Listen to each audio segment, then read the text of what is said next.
முதல்ல நான் சொல்ல போறதை கொஞ்சம் கேளுங்க.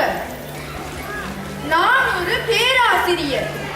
இப்ப நான் ஏதும் அட்வைஸ் சொன்னா அது இளசலுக்கு கேட்க பிடிக்காது, ஆனா பெருசலுக்கு கேட்க பிடிக்கும்.